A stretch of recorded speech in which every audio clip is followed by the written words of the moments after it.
പ്രിയമുള്ളവരെ, മറ്റൊരു വീഡിയോയിലേക്ക് സ്വാഗതം ചെയ്യുന്നു.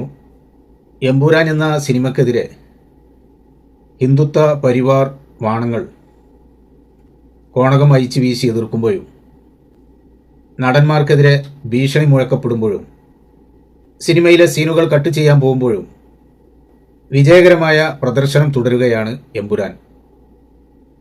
പ്രദർശനം തുടങ്ങി 48 മണിക്കൂറിനുള്ളിൽ തന്നെ ഈ സിനിമ 100 കോടി ക്ലബിൽ കടന്നിരുന്നു അത്രേ. എമ്പുരാൻ സിനിമയിൽ വിവാദമായ ഒരു കഥാപാത്രമാണ് ബജ്രംഗി. ആരാണ് ഈ ബജ്രംഗി കഥാപാത്രം? സംഘപരിവാർ സംഘടനയായ ബജ്രംഗ് ദളിന്റെ നേതാവായിരുന്ന ഇദ്ദേഹമാണ് ബാബു ബജ്രംഗി. അന്നത്തെ BJP സർക്കാരിൻ്റെ ഒത്താശയോടെ ഗുജറാത്തിൽ അഴിച്ചുവിട്ട മുസ്ലിം കൂട്ടവംശഹത്യയിൽ ഏറ്റവും ക്രൂരമായ നിലയിൽ അക്രമങ്ങൾ നടന്നത് നരോദ പാണ്ഡ്യയിലാണ്. ആ നരോദ പാണ്ഡ്യയിൽ നടന്ന കൂട്ടക്കൊലയിലെ മുഖ്യപ്രതിയായിരുന്നു ഈ ബാബു ബജ്രംഗി. അയാൾ അതിലെ മുഖ്യപ്രതിയാണെന്ന് കണ്ടെത്തുകയും അയാൾക്കെതിരെ ജീവപര്യന്തം കഠിന തടവിന് ശിക്ഷിക്കുകയും ചെയ്തു. എമ്പുരാൻ എന്ന സിനിമ ബജ്രംഗിയുടെ കഥാപാത്രത്തിൻ്റെ പേരിൽ വിവാദത്തിൽപ്പെട്ട് ചർച്ചകൾ നടക്കുമ്പോഴും ഇദ്ദേഹം പരോളിലാണ് എന്നാണ് കേൾക്കുന്നത്. ഇപ്പോൾ മാത്രമല്ല, 2014 നരേന്ദ്രമോദി സർക്കാർ അധികാരത്തിൽ വന്നതിന് ശേഷം മിക്കപ്പോഴും ഈ ബാബു ബജ്രംഗി പല കാരണങ്ങൾ കാണിച്ചുകൊണ്ട് പരോളിൽ തന്നെയാണത്രേ.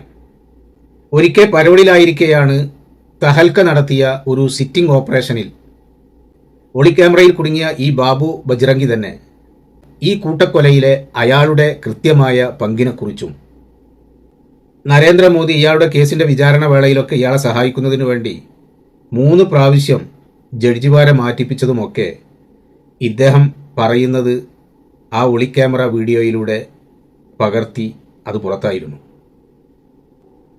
ചുരുക്കത്തിൽ സിനിമ കട്ട് ചെയ്ത് എഡിറ്റ് ചെയ്താലും ഇനി എമ്പുരാൻ എന്ന പേര് തന്നെ മാറ്റി 7ാം തമ്പുരാനാക്കിയാലും യഥാർത്ഥ എമ്പുരാന്റെ പേരിലുള്ള സംഘപരിവാർ ക്രിമിനലിനെ പുതിയ തലമുറയ്ക്ക് മുമ്പിൽ അടയാളപ്പെടുത്തപ്പെട്ടു കഴിഞ്ഞു.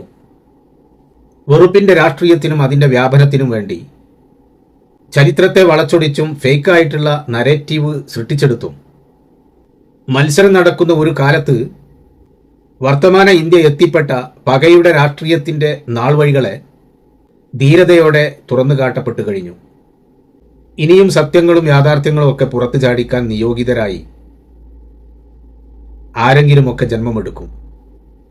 സംഘപരിവാറിന്റെ പ്രോപ്പഗണ്ട കാലത്ത് ധീരതയോടെ സത്യങ്ങൾ വിളിച്ചു പറയാൻ അയാൾക്ക് ജന്മം നൽകിയ അമ്മയെയും വണങ്ങാതിരിക്കാതിരിക്കാനാവില്ല. അടുത്ത വീഡിയോയിൽ വീണ്ടും കാണാം.